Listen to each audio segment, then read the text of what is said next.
We are back, Chris. All right, welcome back. No, the handshake. You saw that, guys. That is the metal handshake for Metal Inside Me, the podcast. We're back. We're on video, too. So if you podcasters are listening right now, this is what we look like. Yeah, but if you're listening on iTunes, you can go to our YouTube channel and see us in person, see us doing this live. And we ripped off the handshake from Deathgasm. Yes, that is a movie. You can find it on Netflix, last I checked. It's a fantastic comedy horror movie, and it's about metal as well. Do we have a sponsor today? I think we do have a sponsor. Chris, you were going to kick us... We have two sponsors today. Chris, who are we sponsored by? Well, today's episode is sponsored by unemployment. Have you ever considered starting a podcast? Well, if you haven't, it's probably because you don't have enough time on your hands. So I have to personally thank unemployment for giving us this idea. As well as we're sponsored by having a very nerdy job, because that's what I have. Have you ever had a job where you tell someone what you do and they just shake their head and they're like, oh, cool, that's probably interesting? Well, that's what I have. I'm an engineer and I've never gone into depth telling someone what I do besides a fellow engineer. Okay, all right, well... Today, we've got ourselves some paper. Chris, I might recommend you get a little closer to your mic. I see that my audio might be coming in a little bit clearer right now. Shut up. Okay. And so Chris did the honors. He printed off a little schedule, some bullet points we're going to talk about, because we got some hot stuff we're talking about today. First thing we're talking about is the fact that we haven't made a podcast in like 6 months or something.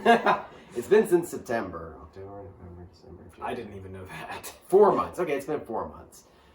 So essentially we had this fantastic idea of making a podcast, and we got together one weekend. We made some great episodes. Of course, you guys have listened to it. And then I got down and I made an episode by myself. And of course, you guys have listened to it. And Chris hasn't listened to episode 3.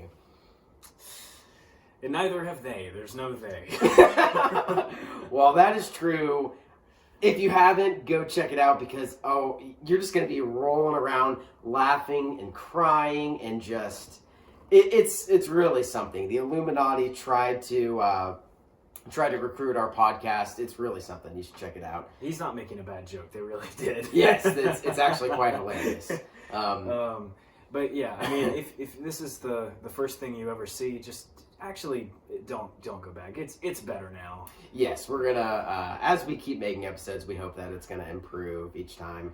And so yeah, what have we been doing in the last several months? Well, as we first started making this podcast, I was working as an engineer, and I was very busy with life, and really busy at my job.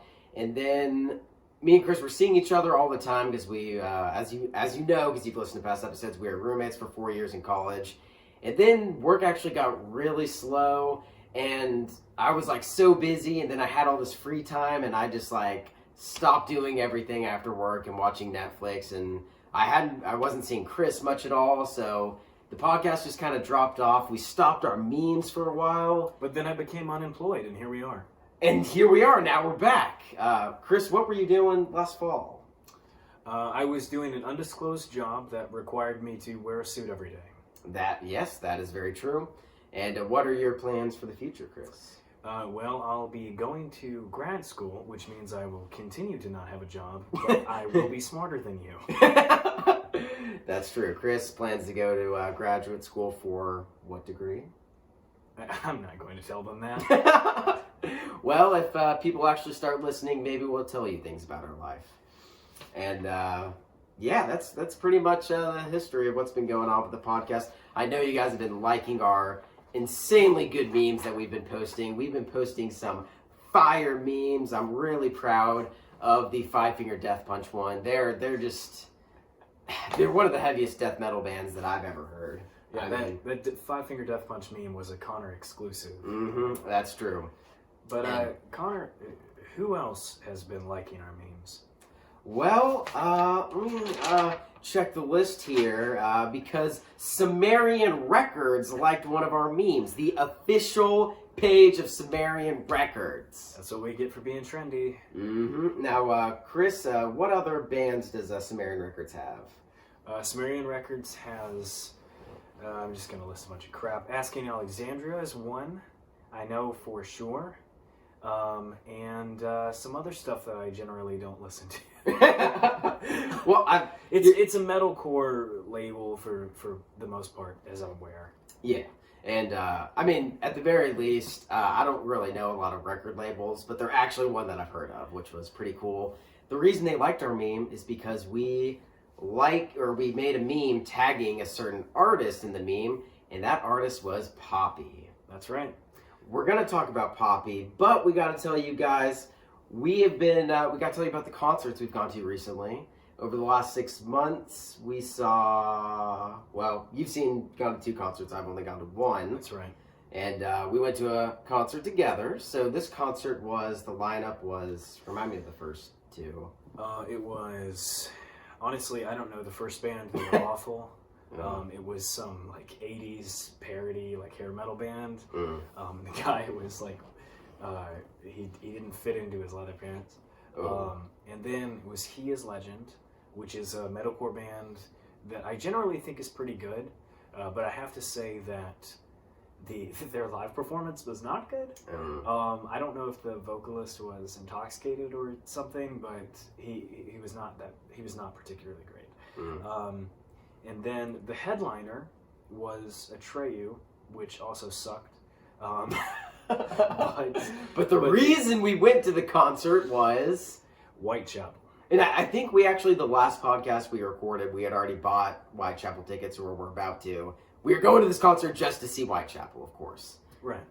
And so that day, I woke up that morning, the day of the concert, and I felt a little funny in my stomach.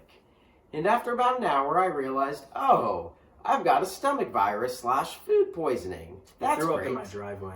Yeah, through a series of events, I was with Chris, and we're walking out to my car, and I told him earlier, I was like, hey man, I don't think I'm feeling well. And I think you were just like, oh, okay, Connor, whatever. Then I threw up in the parking lot of his apartment complex.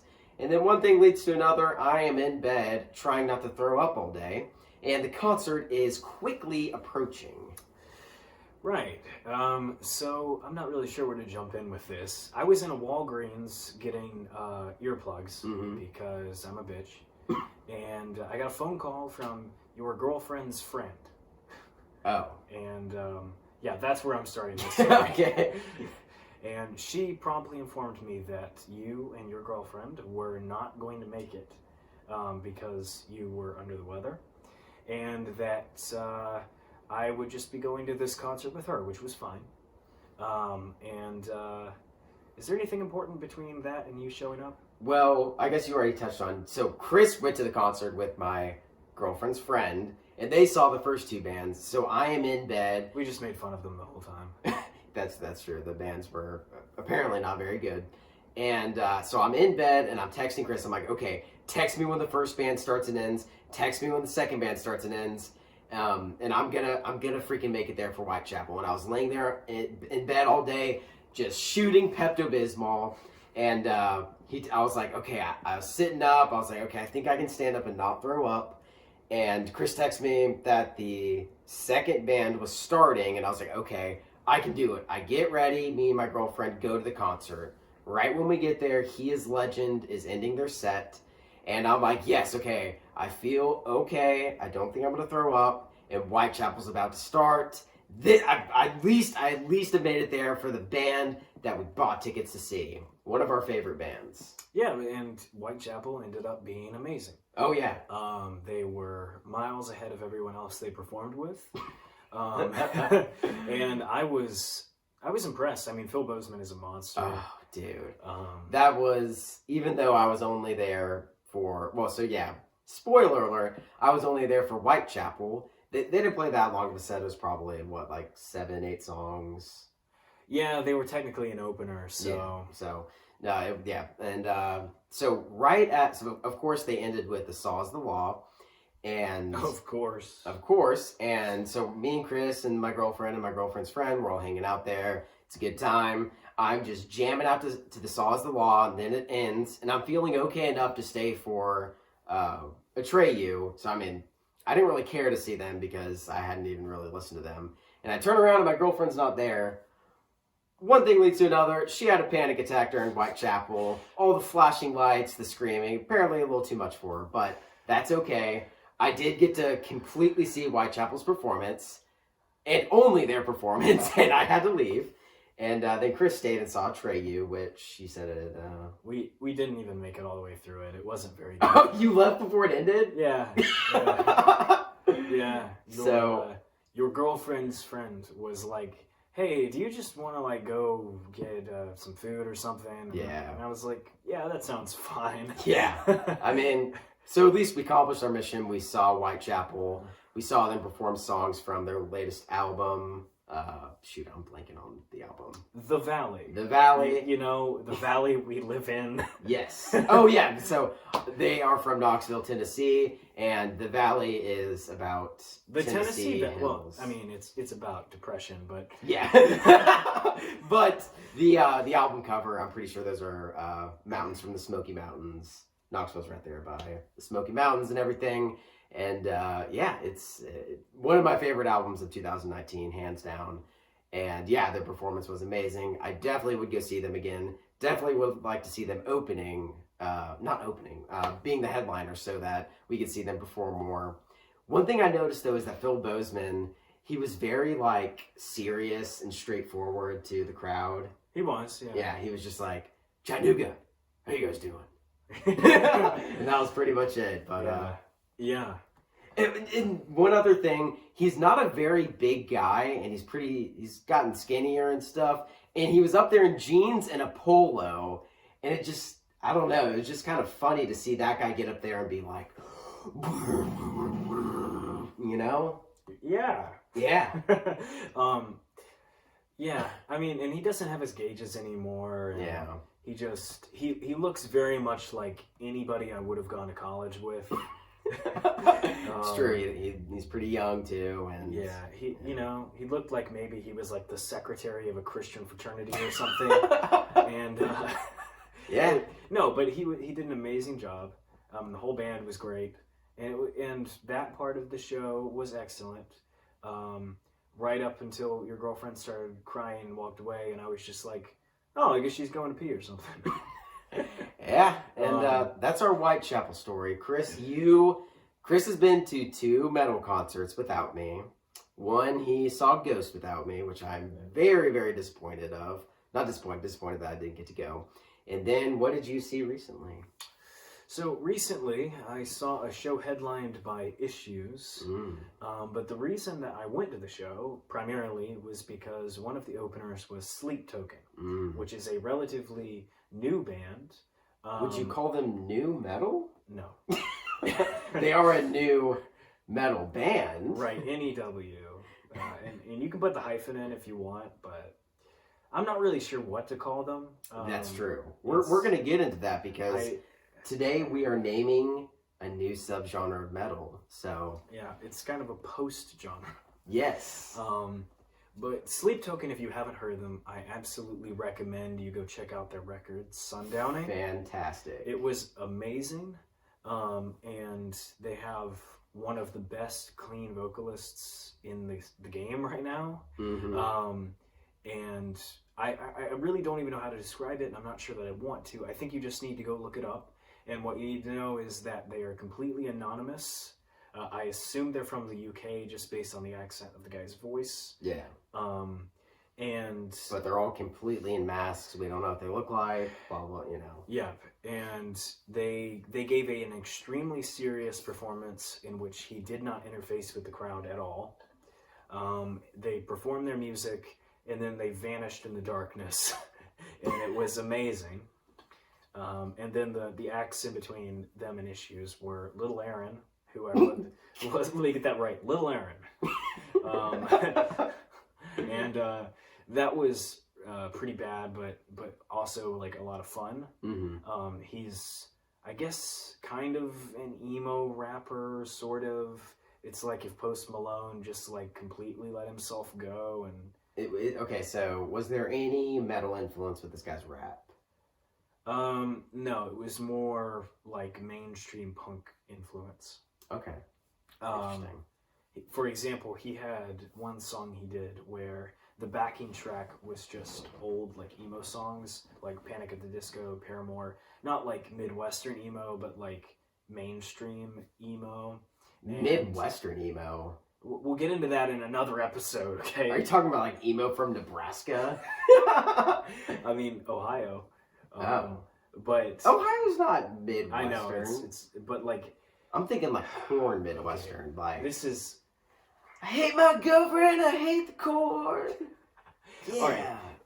All right. All you need to know is that there is like a pure strain of emo, which is like Are you thinking Machine Gun Kelly punk Jesus Christ. emo rap?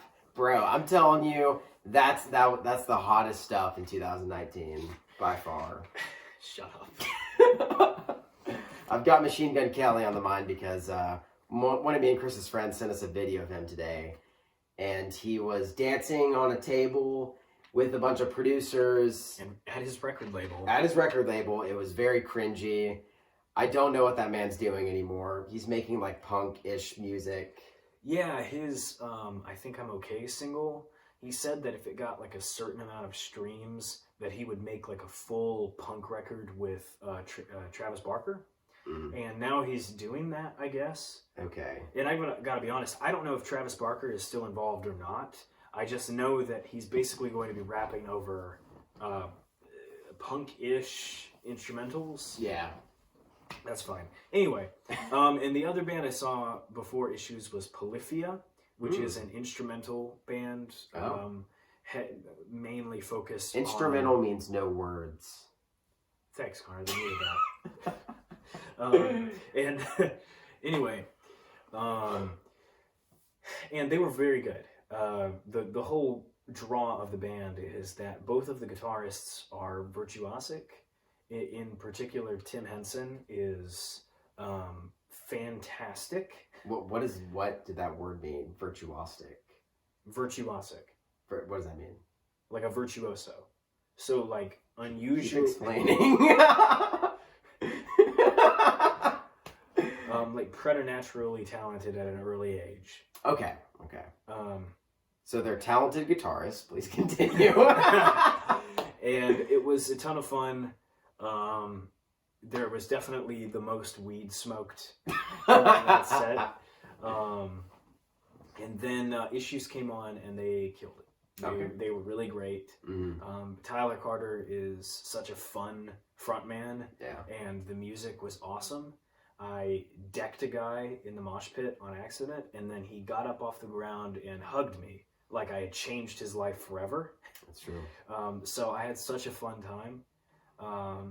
And yeah, so that's definitely in my... I think that concert might be in my top 5. Oh, wow. So, Yeah. yeah. So concerts coming up. We don't have a metal concert coming up. Well, that we bought tickets. We bought tickets. We are planning. We've been looking for a lot of stuff. I am going to a concert pretty soon. I'm going to the Lumineers, which should be a nice change of pace. You weak bastard. Have you listened to the Lumineers, Chris? Yeah, it's the most generic, washed out. Whoa. It's okay. It's all right, man. Don't let me ruin your relationship over this. Okay. No, we're going to talk about this. Have you listened to their newest album? No, he hasn't. Have you watched all the music videos that go along with the newest album? Oh, wait, yeah, you sent me that. Yeah, and you didn't do it. You didn't watch it yet. I watched the first one. Okay, so let me explain this. Because you guys would know this if you listened to the 3rd episode. So would you. But I actually talked about the Lumineers in the 3rd episode. So I'll give a little recap. A very brief recap. Essentially, Chris, they have a new album where they came out with music videos that tell a linear story throughout the entire album that make a whole short film, okay? Okay. And you listen to the music, you know, it's typical folk music. Right. Really good vocals, really good instrumentals.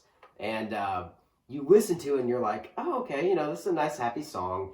And when you watch the videos, they are insanely depressing and soul crushing. I'm talking the most metal in spirit type of music videos where it affects you because it's such a dark subject. And the reason, so this is another thing I want to talk about, okay? You're getting me fired up today, Chris, okay? About the Lumineers. About the Lumineers. Okay, because metal, me becoming a metalhead has actually made me appreciate other genres of music and other artists even more than before I got into metal. And I've actually found this to be the case with most metalheads. Would you agree with that, Chris? I'm not sure what point you just made. Okay, so metalheads tend to appreciate more genres of music because metal, when you become a metalhead, you really appreciate instrumental talent, vocal talent, lyrical content, and all these things. And I usually see that people who are metalheads appreciate, maybe not listen to or love, but appreciate other genres of music and a wider variety of music than most other people.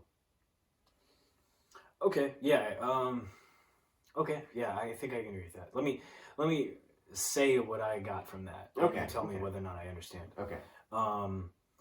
What I got is that since metal tends to have such extremity in the way that its vocals, its music are presented, that we identify talent in other genres quicker than maybe other people would.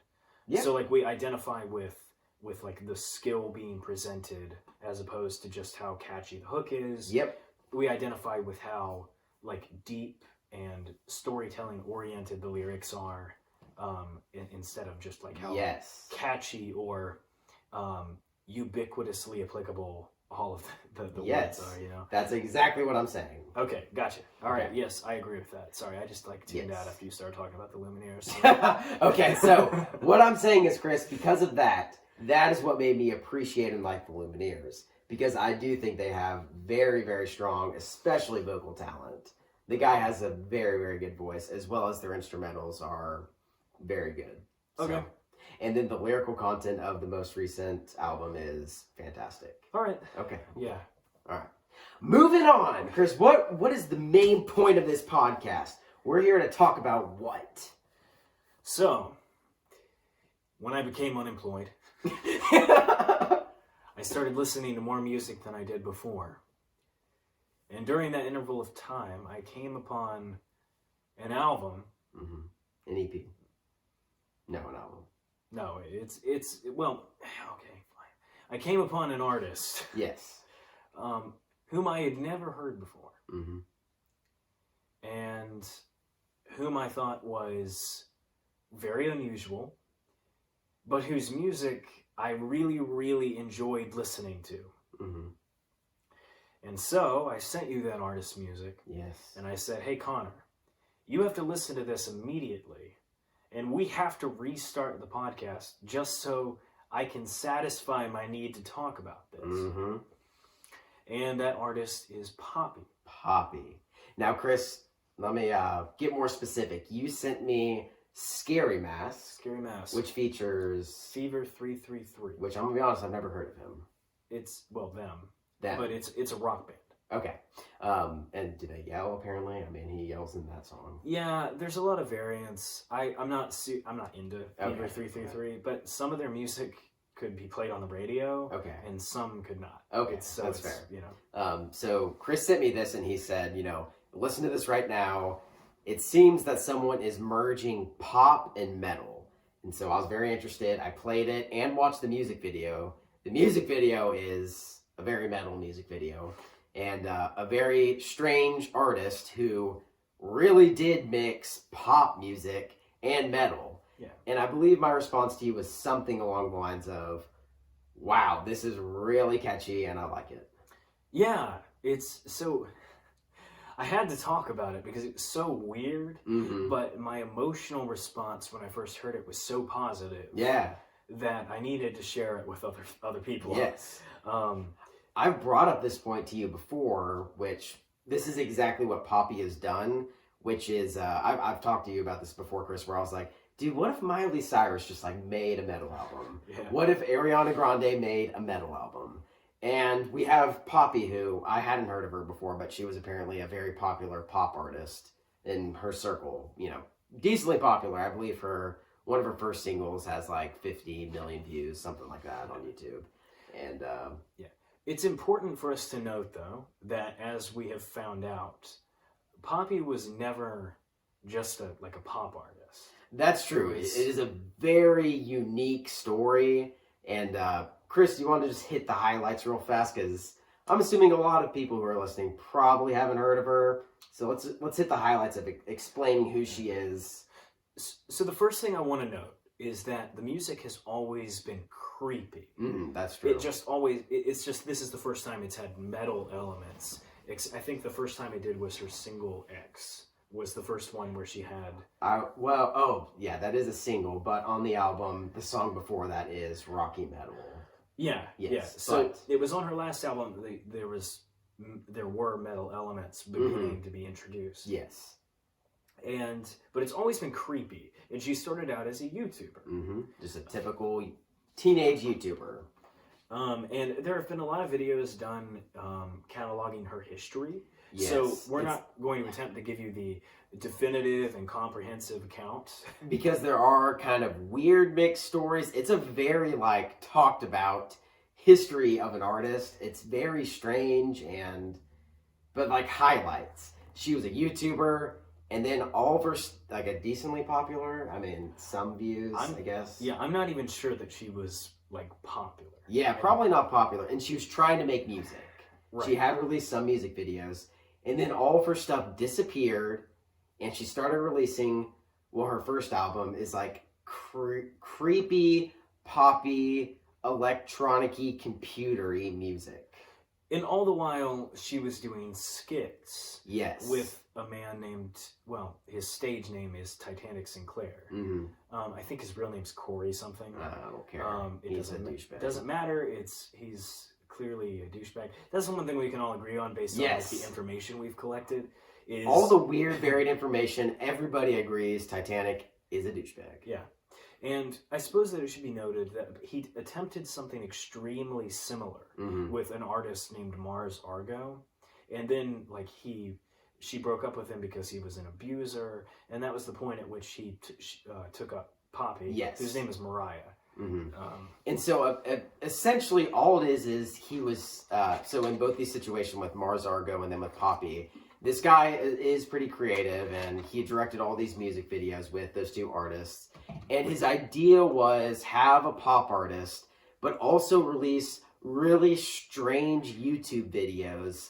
And those are kind of self-promoting things because weird, strange videos sometimes attract a lot of attention, and then people go to the music.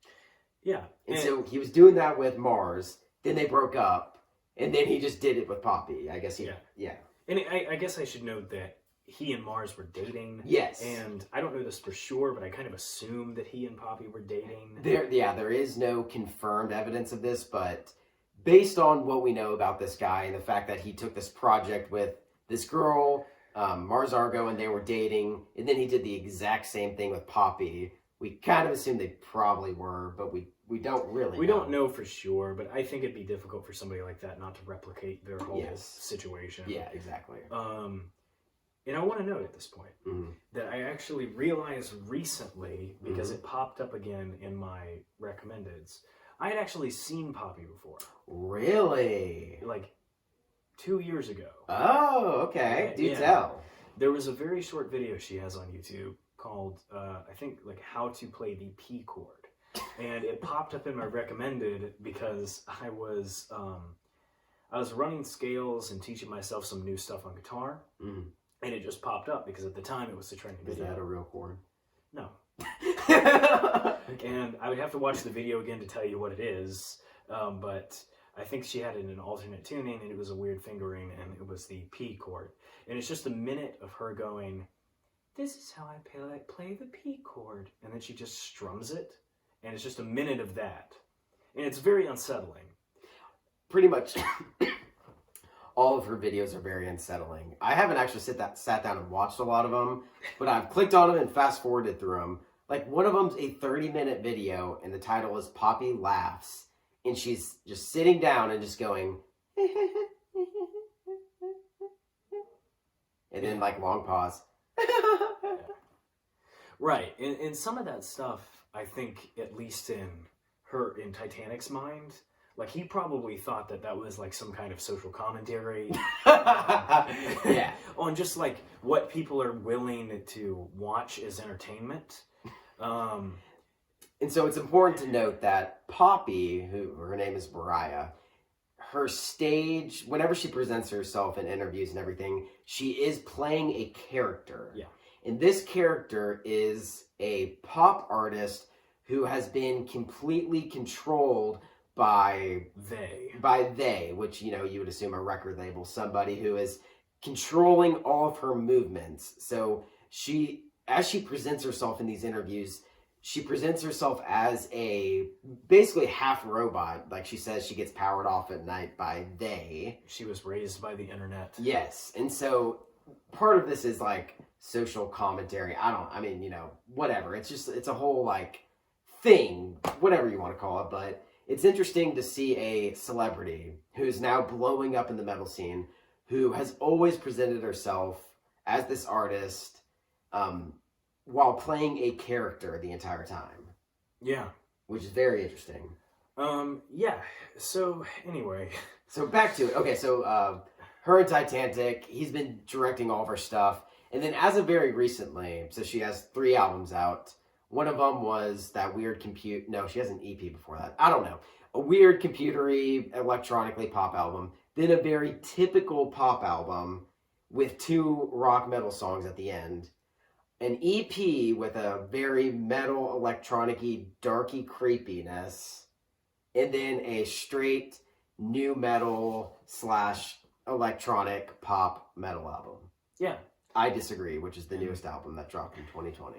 And if I remember correctly, that's Poppy Computer, Am I a Girl? I don't remember the EP's name. And Choke. Then Choke, the Choke Yes. EP. And now we have I Disagree.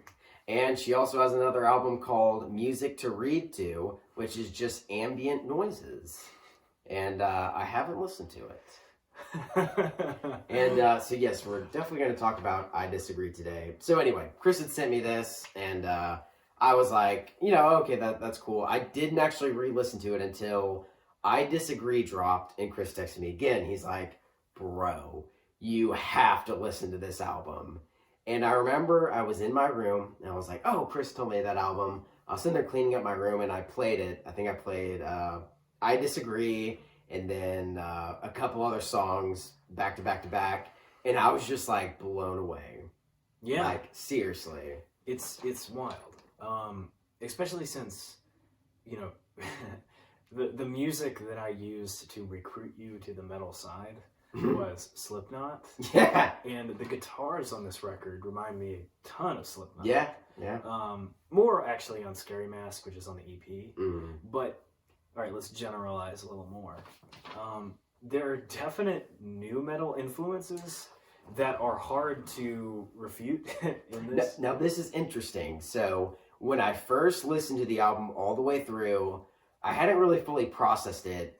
And after I listened to the album all the way through, I became obsessed with Poppy because of this whole weird, interesting story that has to go with everything, her whole situation.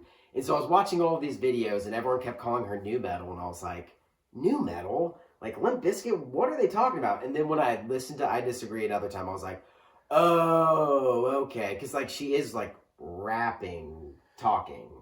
It's like the new metal rap, whatever. It's not rap, but it's... So, in my perspective, though, it's like, it's less the vocals and it's more the actual music, particularly the guitars. There are 2 musical influences I hear a ton, and that is new metal and industrial metal, which I think might even be more obvious. Oh, the industrial metal is very, very obvious. Yeah. For example, it's like on Blood Money, for example, that single. That one is almost entirely industrial, like with no metal. It's just, it's like industrial music. Yes. Like Nine Inch Nails, sort of. That's true. And like huge influences from Slipknot sometimes. I hear a lot of Marilyn Manson in this thing. A lot of Marilyn Manson for sure. I think it's Anything Like Me has a guitar riff in it that sounds a lot like the Beautiful People. Yeah. Da-da-na-na-na, da-da-na-na-na, Yeah. you know. And it's She could be anything like me. yeah, and now that you sing it like that, I know that's the right one. And it has that really crunchy guitar tone that's almost like a wall of static. Yeah. Keep going, Chris. I'm just pulling up the track list. Jamie, pull that up. Jamie, pull that up. Okay.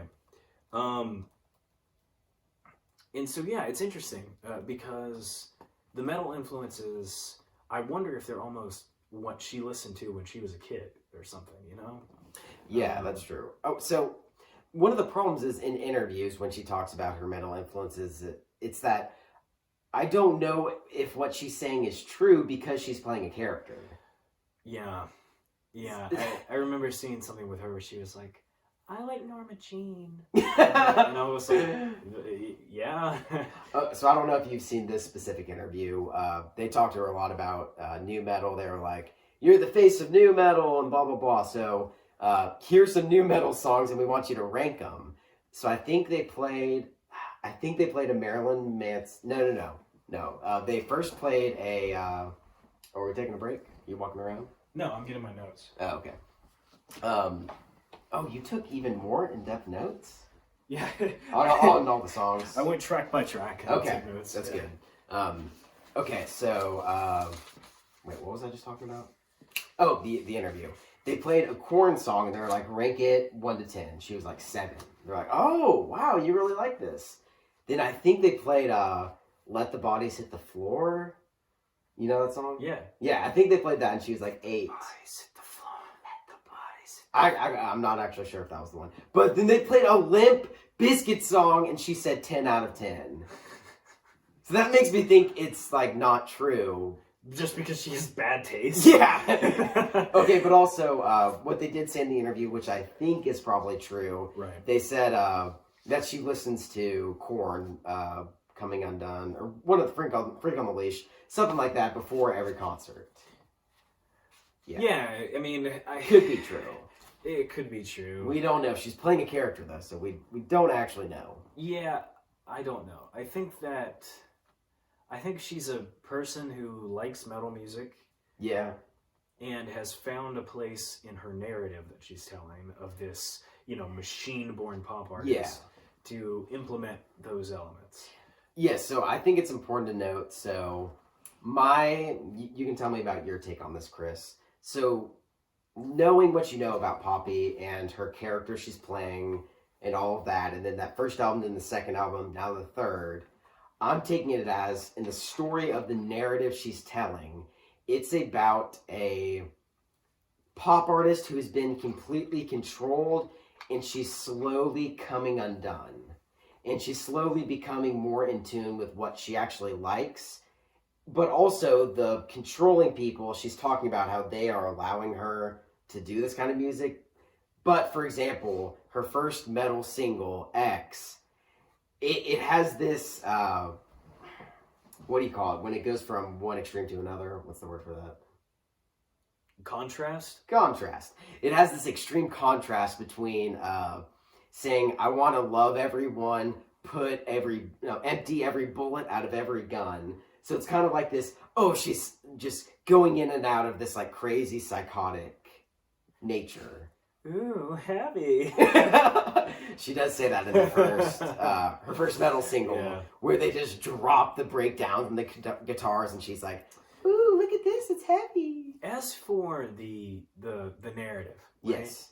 So something I picked up a lot on this record, listening to the lyrics, is there's a lot of reference to self-delusion, which is interesting.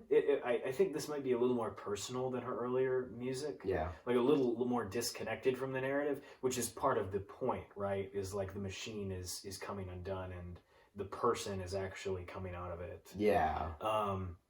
Like the first line of Anything Like Me is, I'm sorry for becoming someone, or something like that.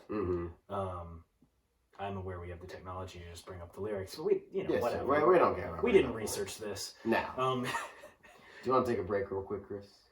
Yeah.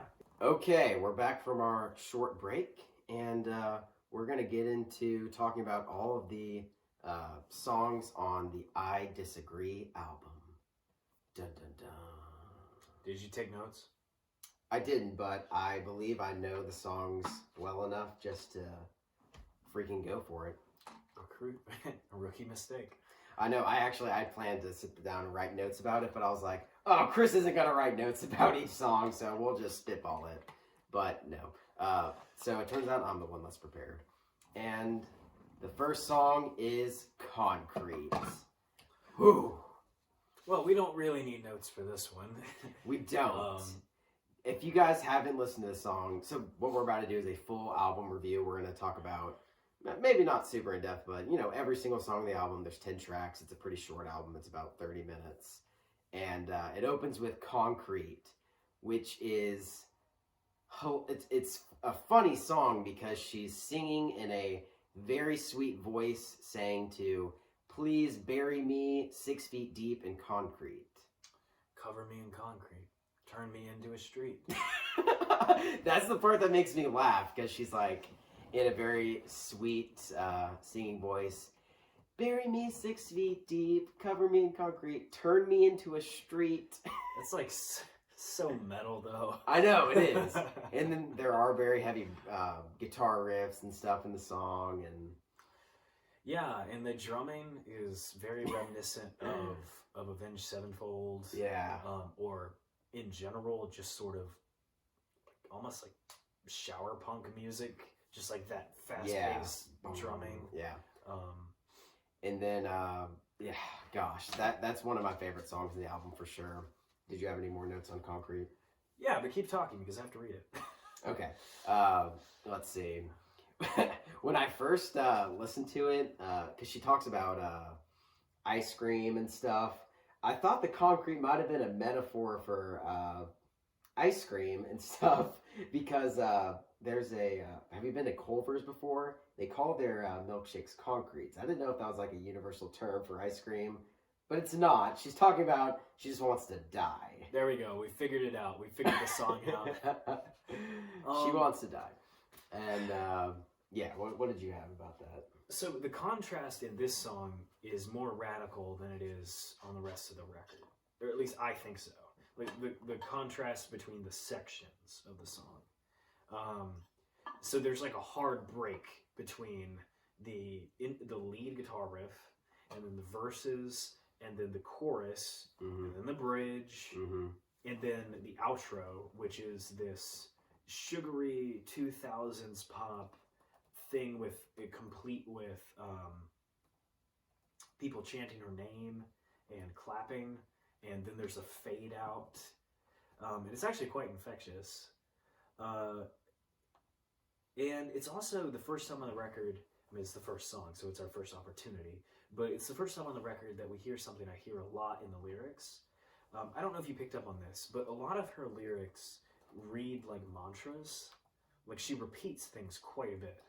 And I understand it's a song. I understand they're relatively short songs, and I understand that it is typical in any song, particularly in pop music, to be highly repetitive. And when I say that, I'm not just using that as like a criticism. I'm saying that it's just very typical in songs for things to be repetitive. How many songs have you heard where the chorus is the same set of lyrics sung twice? How many songs have you heard where the verses contain lyrics that are basically just slight permutations on one another? But in this case, I think that the fact that these things manifest almost like mantras is slightly different from in a typical pop song, because it draws you in almost as if it's a religious chant or something, Yes. Sorry. If you're watching on the video, I was just pulling up the lyrics for a lot of the songs. But yeah, I agree with what you said about Concrete. Then I Disagree, which was the first song that I heard on the album. And it's... so one thing I want to say, which I do kind of agree with, and I Disagree, I believe, kind kind of makes this point, Chris, which is her pop style in this album is kind of like K-pop. I think that's even more evident on Concrete. Yes.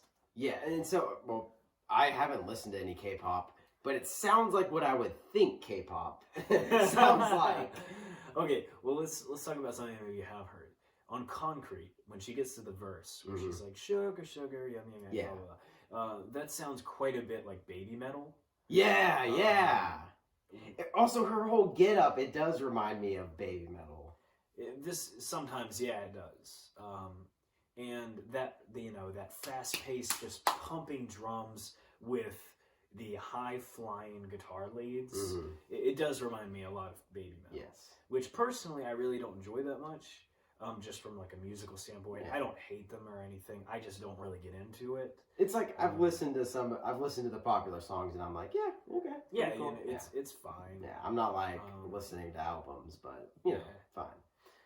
And I disagree. She starts off by saying something in a foreign language, She does, which yeah. I believe it's Japanese, and I've tried to take the lyrics and in Google Translate and translate them.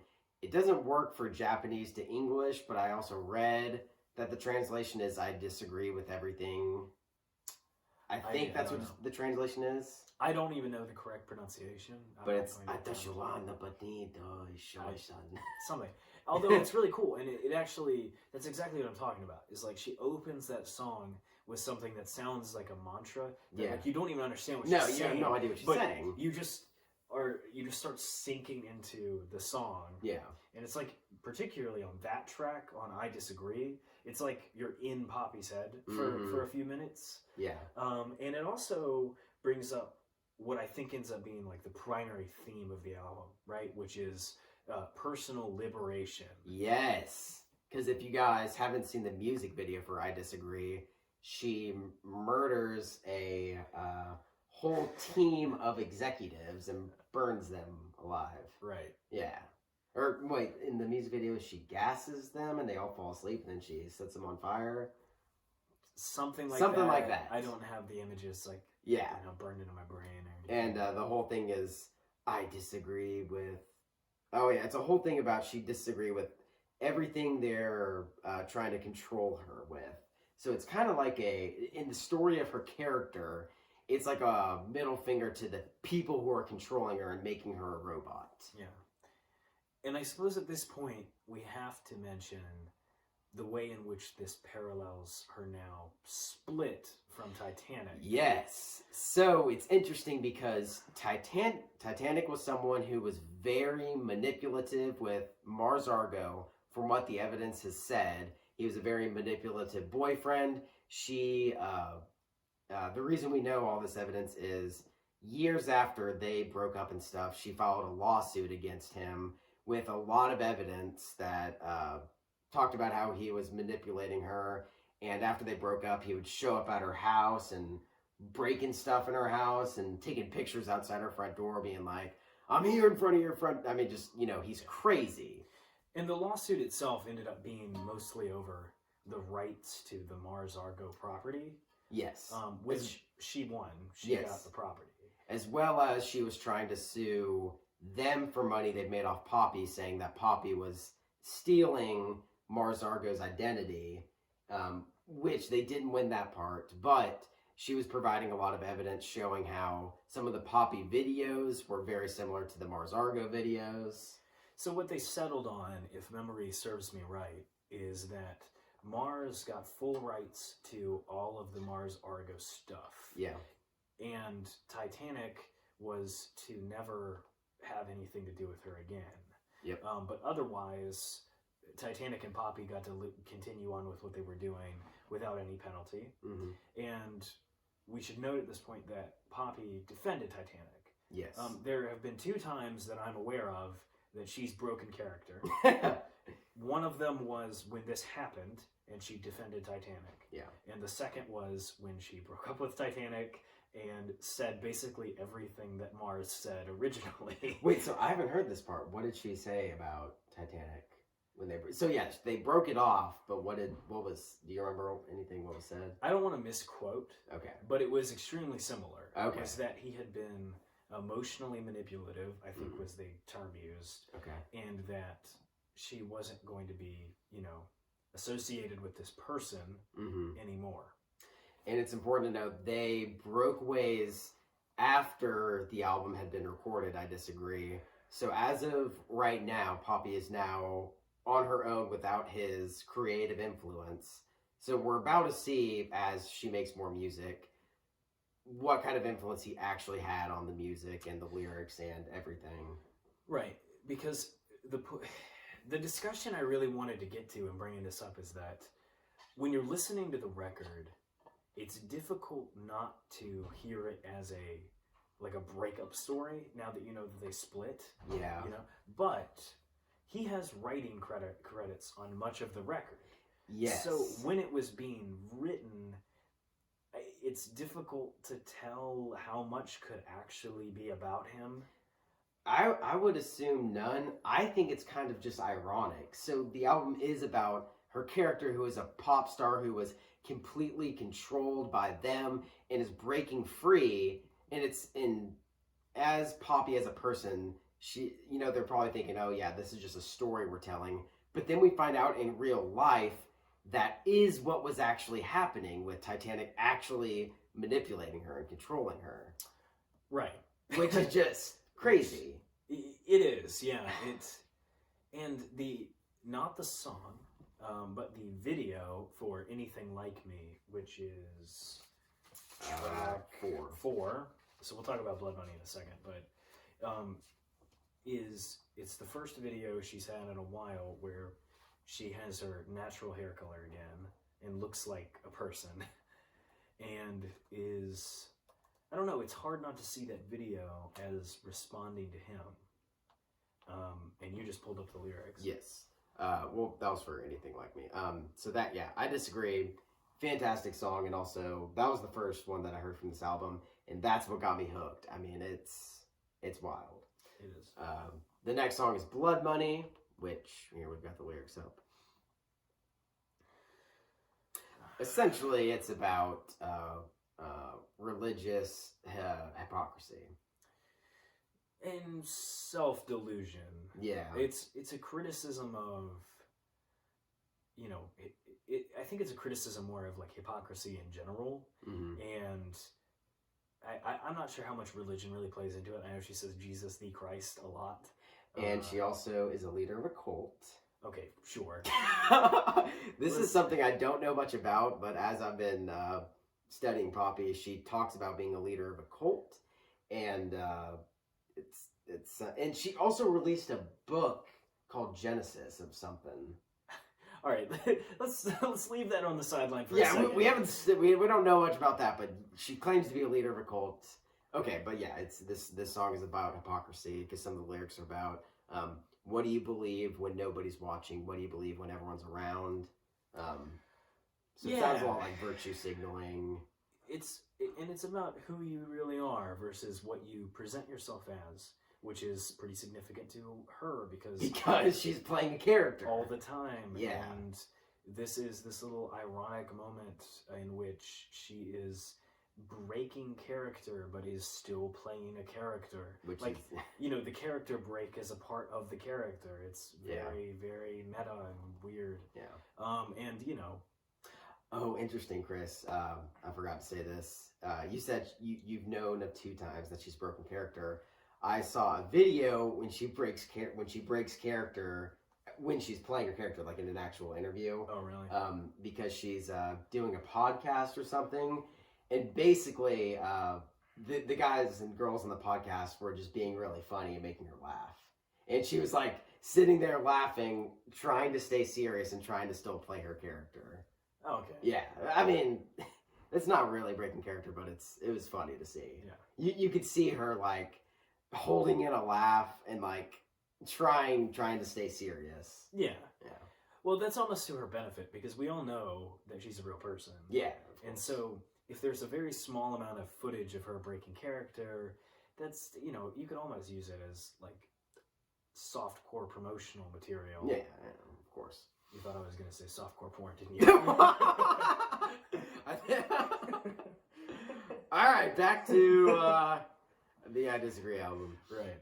Anything Like Me, which is a very, very good song. Wait, you already touched on that a second ago. But before we proceed, because we're talking a lot about her. Yes. Do you have any opinions you want to talk about the actual music of the album? The music in general. When we get to the end of this, we're actually going to give the album a rating. Mm-hmm. So we're a few tracks in here. Yeah. How are you feeling about the actual musical quality?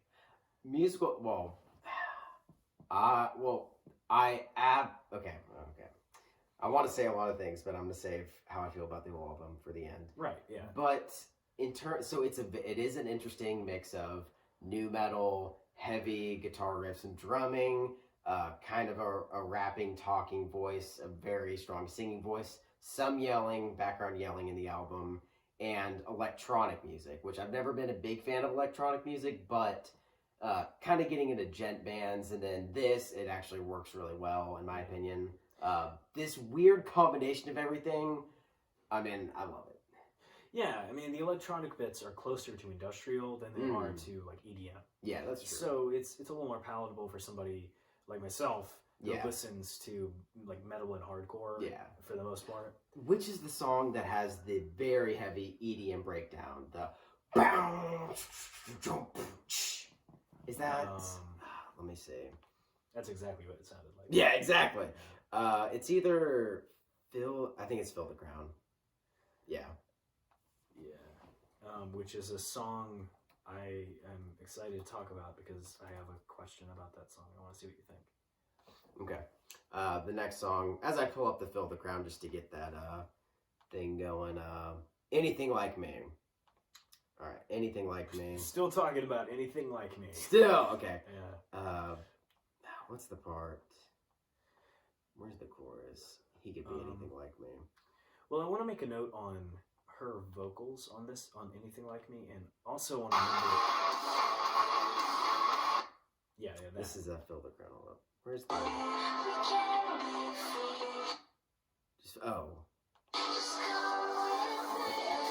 It's coming up the electronic part. Oh, I know this is the big guitar riff. Oh,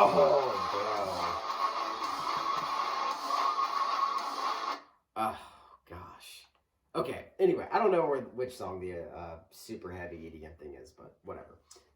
What did you want to say about Anything Like Me? So throughout the whole record, but it's on this, I know it's on this song in particular.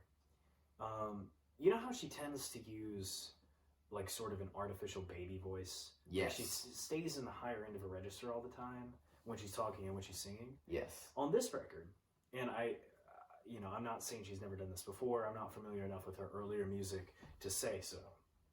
But she seems to be using her natural voice more, and she uses it at interesting points. Mm-hmm. So, for example, going back to Concrete, she uses the artificial, like, baby voice for the metal part, right? Yeah.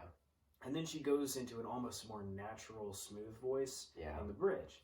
And the same thing is true here. When she opens up with Anything Like Me, she's using that voice. Mm-hmm. And then when the metal parts come in, she transitions into her lower register and sounds more like what I assume her natural singing voice actually sounds like. Mm-hmm. And it all blends together, and then you have those vocals under it with the vocal fry and like, boys. Do we know who the background singers are in this album? So I wanted to get to that. Are we going to talk about Fill the Crown now? Yeah. All right, let's just go ahead and talk about Fill the Crown. All right, so there's a vocalist in Anthony Fantano, who is much bigger than we'll ever be, said this, but I feel the same way. And I said this to you. Mm-hmm. There's a vocalist on Fill the Crown who is doing male vocals with a lot of vocal fry. Yeah, the Marilyn Manson. And it is either Marilyn Manson. I know, it sounds like him. Or it is someone who is doing a hell of an impression. Yeah. And so my question, the children. But there's no feature credit. Yeah, I know. So my question to you is, do you think that Marilyn Manson would do vocals on her record and not get credited for it? I think so based on just what I know, apparently Marilyn Manson is a big fan of Poppy. They hung out at a party of his. I don't know if that was before the album. I disagree. Do you know? It was, yeah. So that being the case, I mean, yeah, I think he probably would. Probably because that's going to lead to something bigger. I mean, if you're Marilyn Manson right now, just think about it. You're starting to get washed up. I mean, you can only do that kind of thing for so long. I mean, I know he has a lot of fans and stuff, but people are not excited about Marilyn Manson like they used to be. And getting involved with a new artist who is bringing a lot of new attention to metal, I would assume him getting involved would bring some more, attention back to him. So I think he probably would do that. Yeah, I don't want to go on down like a whole Marilyn Manson rabbit hole, but just to respond to what you said, there's a whole lot of kairos in what he was doing, which is just say like the time at which Marilyn Manson was Marilyn Manson is what made him so popular. Yeah, it's not just him. It's that he came along doing that at just the right time to piss off just the right people. And while people were trying to censor music and Eminem and and now nobody cares. Yeah, I mean, you and I have talked about this before, and this might be something to talk about later on a different podcast. Mm-hmm. Is that people don't freak out about satanic imagery in metal anymore. No, not at all. Like people still make like YouTube videos about how like, oh my God, Billie Eilish is in the Illuminati. And but people do not freak out about metal because they're like, yeah, that's just what they do, you know? But, okay, would you actually say, though, not to get too far into this topic, but would you say that that's because metal isn't mainstream? Like, they're in the main public eye, there's not some big new metal artist who everyone's talking about. Like, Marilyn Manson was that kind of guy who appeared on Bill O'Reilly and all these different interview shows because everyone was talking about him. He was as popular as like Eminem in the public eye, but no one is like, oh my God, don't let your kids listen to Slipknot. Well, part of it though was that at the time, people were coming after metal, and they just aren't anymore. Yeah. The reason why metal was in the public eye for a while, aside from just general musical trends and MTV, is that Tipper Gore was coming after any band who she deemed to be inappropriate for children. Yeah. And a lot of that ended up being metal. Yeah. And Eminem. But like, you've seen the video of Marilyn Manson and Eminem together. Yeah. Right? Well, that's the reason that happened is entirely because they were both public enemies. You know? Like Marilyn Manson wouldn't have been himself if it weren't for the time he was in. And now he's in a time where like just no one cares if he's Marilyn Manson. Right, so he did shock rock, right? Yes. It's not shocking anymore. No. So, especially now that he's like 40. How old is he now? Jamie, look that up. He's middle-aged and looking at. What? Yeah. Oh my gosh, he's 51. He's 51. That's as old as our parents, dude. well, some people's parents are. Your parents. Yeah. Good. Marilyn Manson could be your father, Chris. Yeah. That's interesting. That means he was in his late 20s when he became popular. Yeah, I guess it is 2020 now. 51. Yeah, man. Yeah, so back to my point, you can only do this for so long and be Marilyn Manson for so long. Is he really going to be doing this when he's 60? I mean, he's got a couple more years to actually do some stuff. So yes, I think he would do some vocals with Poppy in order to do something else bigger. Yeah, he hasn't, he came out with that record a couple years ago and he's been acting. Pale Emperor or something. Acting? Yeah, he shows up in shows sometimes. He was in Sons of Anarchy for an episode. What? Yeah. Was that like a really late season? Because I watched up until like the last season. He doesn't look like himself. So then I may not have noticed. When he takes the makeup off, he's unrecognizable. Oh, wow. Yeah. So Interesting. Yeah. All right. Did you have any more notes about anything like that? That's right. This is an album review.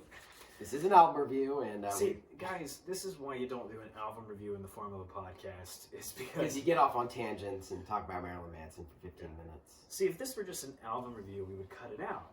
But we're on a podcast, so we're like, no, it's too interesting. We have to leave it in. It's true. This is banter. Yeah, exactly. It's banter. Like, we're not going to cut out the fact that I just, like, slapped Chris right there, you know?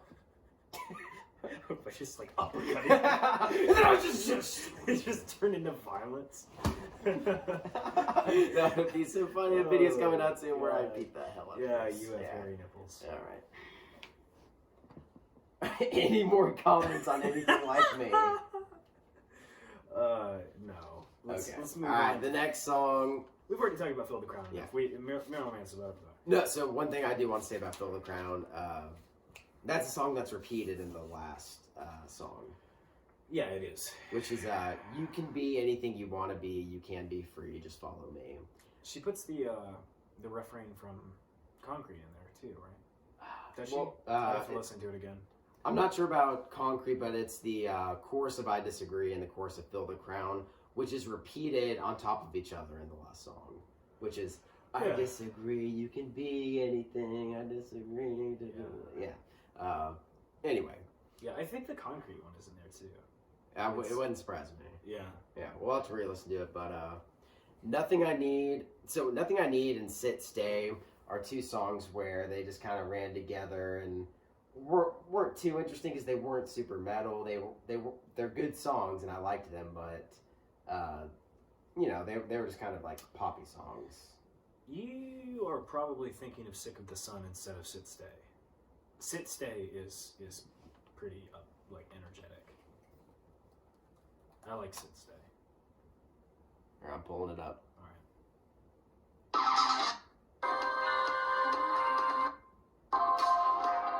Oh, this is the song that part of it reminded me of a song that was featured on a Sonic game a long time ago. Woo! Yeah. Yeah.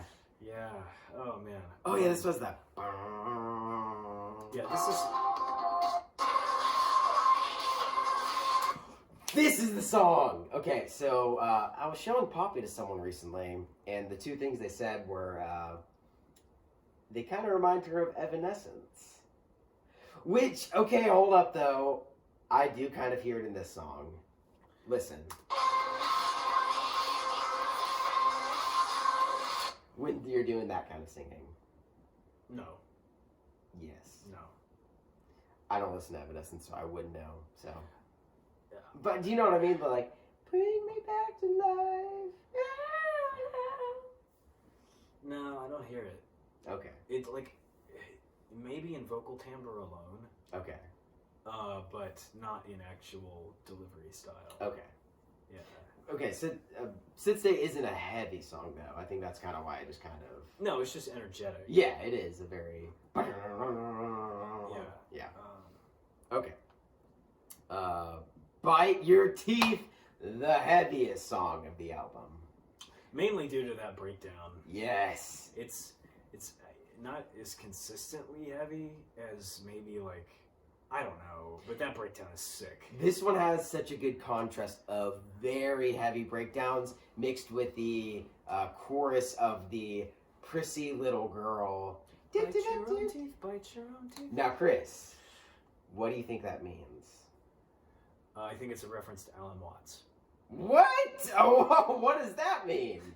Because I have the answer what this means, but okay, you go ahead. Yeah, go ahead and give your answer. What does it mean to bite your own teeth? Look No. at me biting my own teeth. Putting on a fake smile. Alan Watts said that attempting to define yourself is like trying to bite your own teeth, Could be both. which fits the album. It does fit the album. But yeah, they can be duplicitous and have multiple meanings. Yeah. The reason I say that is, that actually makes a lot of sense in the context of the album. I was watching a video of her performing it, and she was fake smiling during it. Oh, okay. Yeah, so it's kind of like, put on a big fake smile. Okay. Yeah. But, okay, that also makes sense. All right. It's something that's impossible to do is biting your own teeth. We can agree to agree. Yeah, we can agree to agree. Can you bite someone's teeth? You want to try? I don't know. I'm trying to think about that. Come here. That's another video that's coming out next week. You guys, pay attention. Okay. Sick of the Sun and Don't Go Outside. I think those two songs go hand in hand. Yeah. They're both slow songs. Yeah. And first off, just the titles. She's saying she's sick of the sun. It burns everyone. And then the next song is just Don't Go Outside. Yeah. Because of the sun. Yeah. So I don't want to be overly I don't want to issue too much praise where I don't actually mean it. Sick of the Sun is a lull for me. Mm-hmm. As well as what is the other one? Nothing I Need. Nothing I Need. Yeah. And it's not just because, like, I'm Mr. Metal Man and I only listen to intense music. It's because the actual songs themselves don't really resonate with me. Yeah, I mean, I feel the same. They're just kind of like, oh, I was listening to the album all the way through. I'll sit through this song. I think that there's significance to ending the album with a series of less wild songs. Yeah. And I appreciate that artistic choice because I think that it serves the narrative of this person sort of having a breakdown and liberating themselves and then just kind of lulling back into this depressive state. Where at the very end, the main choruses and the main point of the album are reiterated. Right, almost like the intensity of that breakdown is like echoing back to the person as they're settling. Mm-hmm. Because Poppy's still Poppy. Like, she Yeah. didn't make this record and just, like, adopt a new persona. Yeah, She's true. still herself. It's like a momentary lapse in the programming, right? Yeah. But I do like Don't Go Outside. I think that Don't Go Outside was a good resolution to the album. And as you've brought up, the way in which you get the layered choruses at the end that just sort of recap the high points of the record. Yeah. That's great. Yeah. All right. One last point about Poppy that I want to talk about before we give the album our scores and whatnot, which is, so I sat down and watched a full performance of hers, and I believe it was when she's opening for Bring Me the Horizon, which she pretty much at that point played all of the singles that had been released from I Disagree, as well as the other metal songs, which was like Scary Mask and X and all that. Yeah. So kind of just went through all of that. This was mid 2019, and I guess probably late 2019.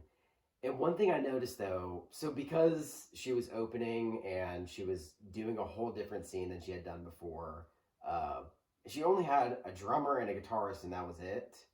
And then just her. And it sounded pretty good. You could kind of tell she hadn't quite figured out how to do this metal stage thing. Mm-hmm. Do you know what I mean? Yeah. Now, it was a very good performance, and people were like, people were rocking out and stuff. But I want to contrast that with what I've seen her perform so far on the I Disagree tour. So she has obviously a lot more going on. I mean, multiple other people's playing instruments, so it's not just two other people. It's probably, I think it was like four. And so a lot more, and like her stage presence was much better.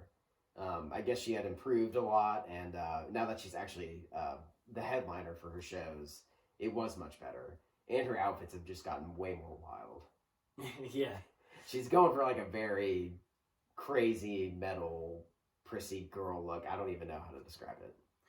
Yeah. All right, so we've talked at length about this record. And so, Connor, on a scale of your choice, how would you rate this as a listening experience? Oh, so if that's the criteria, that's what I wanted to discuss first is what kind of criteria? Are we talking about how quality, like how much talent it took to make the album?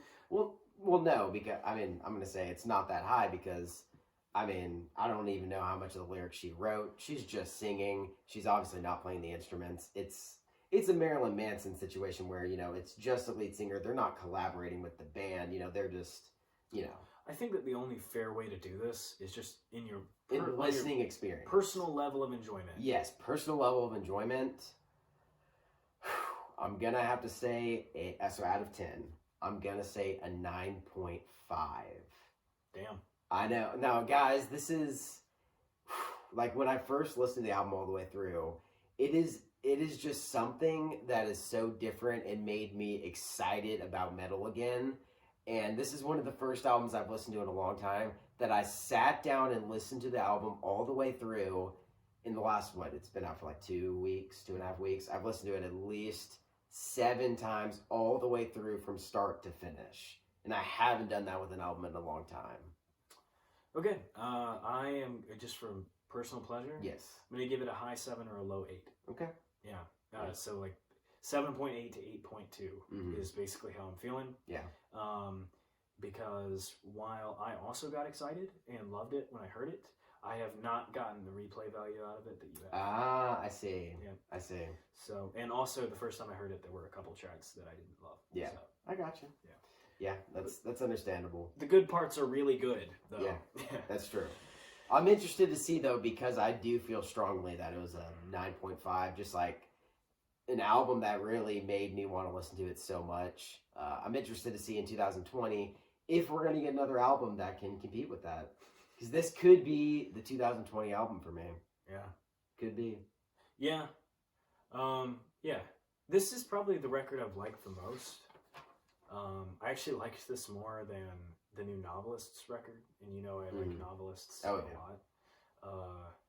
I saw a really funny joke about them on Reddit, but I forgot what it was. Yeah, and so also our scales are out of 10. I know someone's going to complain about that if I don't specify. Yeah. It was 7.8 out of what? Yeah, true. Another thing that I want to mention about Reddit is, guys, so of course you follow us on Instagram, and girls. Guys. You guys and girls follow us on Instagram. You're like, oh, wow, they get some decent likes. They've got, 100 followers, whatever. But if you go to our Reddit page, if you happen to see Metal Inside Me, the podcast, /Metal Inside Me on Reddit, guys, our memes are exploding on r/metal memes. I mean, so a good, solid meme on that page gets like 100 upvotes. And I'm talking like a really good one. We're getting between like 50 and 100 on every one because we're killing it on that meme game. We've got the best memes. Yeah. So check us out just for the memes. Chris, tell us about that Amino account you made a while ago. I deleted it. But you know what we are going to make? What are we going to make, Chris? We are going to make a Patreon. A TikTok. Oh. Yeah. I'm not sure which was funnier, what I said or what he said. No, but like we're going to try to make a TikTok because it's going to attract people and you're going to come to our Instagram and you're just going to be in awe of the memes. That's pretty much all our Instagram is because, what else? We're going to take a picture of our mics and be like, hey, look at our microphone we talked into. Yeah. Yeah. Yeah. Just, we're, we don't take ourselves very seriously. So don't get too upset about that fact. Just go watch it. It's going to be funny. It's all ironic. Yeah. We're not trying to pander to teenagers. The last thing that we have for this podcast is me and Chris are going to recommend a metal song that we haven't heard. So I'm going to recommend a metal song he hasn't heard. He's going to recommend one that I haven't heard. And then a non-metal song. And invite the audience to discuss our recommendations in the comments if they are listening on a medium that allows comments. Do you know how a script works? Well, if you're listening to this on a podcast app and you're like, oh, I don't know how to comment. So just go to our Instagram, DM us, or go to our Twitter and tweet us or DM us there. You can find us at Metal Inside Me. Yeah, we'd love to talk to you. Yeah, seriously. So if you guys, if you post any questions on Twitter or DM us any questions, you can know that we will answer your question on the podcast because we haven't gotten any questions yet.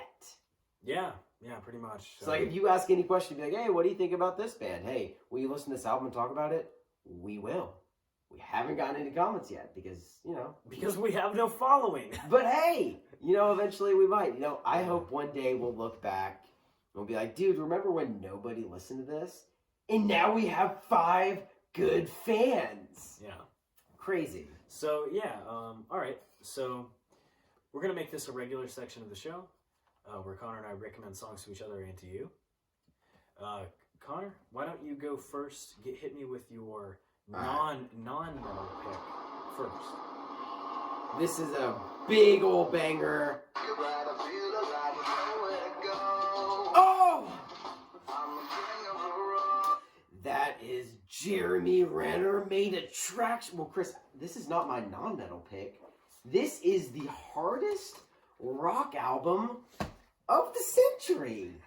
Of the century? No, okay, this is not my non-metal pick. And also, we're not going to play too much of these because we're not playing the full song to get the reaction. But these are just suggestions for you guys to go look up. But seriously, go look up Jeremy Renner Made Attraction. It is... it's not a good song. It's just funny to laugh at because this is Hawkeye from the Avengers attempting to do a song that sounds a lot like Fall Out Boy. Anyway, he's just memeing on you. Yeah, I'm just memeing on you. My non-metal song is from Thank You Scientist, Party All the Time, which is their cover of a Eddie Murphy song, which I did not know Eddie Murphy made music. Apparently, he was just the greatest entertainer of the 80s. He was killing it in the 80s. Stand-up, movies, and music. Yeah. And Thank You Scientist is a progressive rock. It's a prog band, and I know you haven't heard of them, so go listen to them. They're amazing. Very, very good. I mean, yeah, I would say progressive rock, but they do have, like, they play the saxophone and stuff, but it's fast-paced music. Like, it's not just, like, lulling. Go look up My Famed Disappearing Act. Thank You, Scientist. Right now, you will thank me later. Yes. You'll thank the scientist later. So, yeah, they did a cover of Eddie Murphy's song. Here's a very small clip.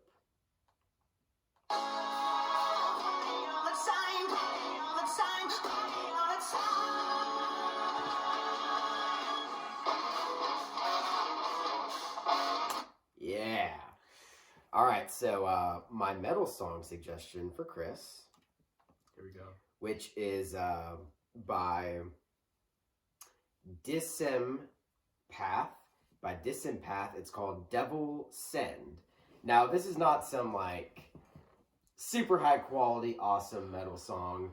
It's a pretty good, decent song. But I'm very impressed because it's made by someone who's not a established metal artist. This guy actually DM'd our podcast a while ago and was like, "Hey man, I'm trying to make music. I made a music video. Check it out."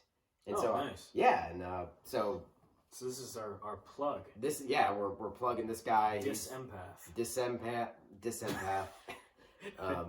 Like, for example, he has 250 followers, subscribers on YouTube. So obviously not a very established artist. This song has like 12,000 views. But it really is like a good quality song. Like, I actually really enjoyed it. So here's a small clip from Devil Send by Disempath.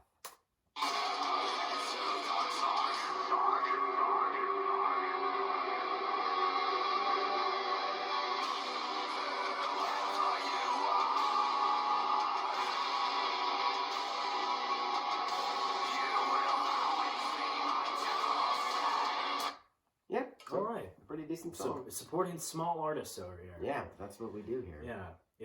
If you're a small artist, come check out our podcast. Give us a nice 5-star rating on iTunes. And if you tell us to check out one of your songs, we'll feature it here.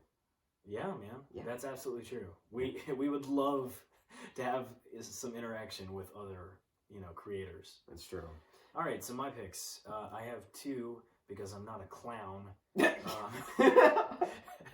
And my metal pick, which is coming first, is Melancholy Oxidase by Dealer, which is a hardcore metalcore band that has come out in the last 10 months or so. Mm-hmm. The vocalist used to be the vocalist of Alpha Wolf, which is a very similar band. Okay. And this EP, which is called Soulburn, is killer. It is a monster. Dude, So you showed me a small clip of another song from this album, this EP, earlier. yeah.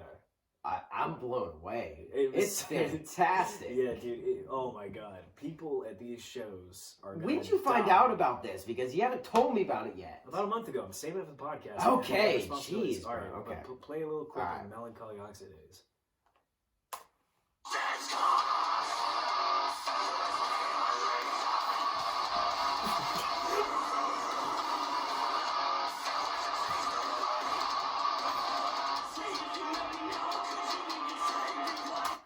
Yeah. Woo!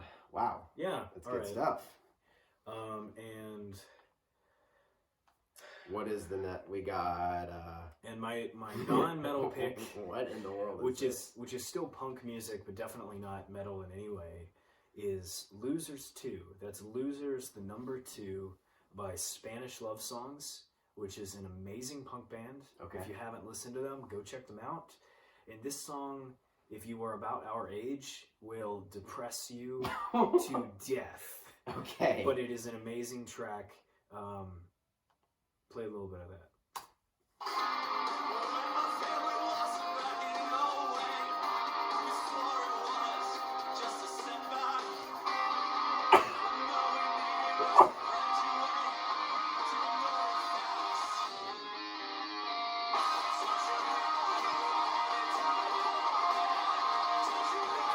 Yeah. So Yeah. go check that out. Yeah. Um, That sounds pretty good. preferably in reverse order. Get depressed before you get real angry. Yes. Not the other way. Yeah. Yeah, I agree with that. Um, Yeah, listen to your sad songs before you listen to your hype and angry songs. Yeah. Yeah. All right, guys, that is all we got for you today. And keep smiling, keep being you. spread negativity. Yeah, that's all we want here at this podcast. See you, boys. Rock on.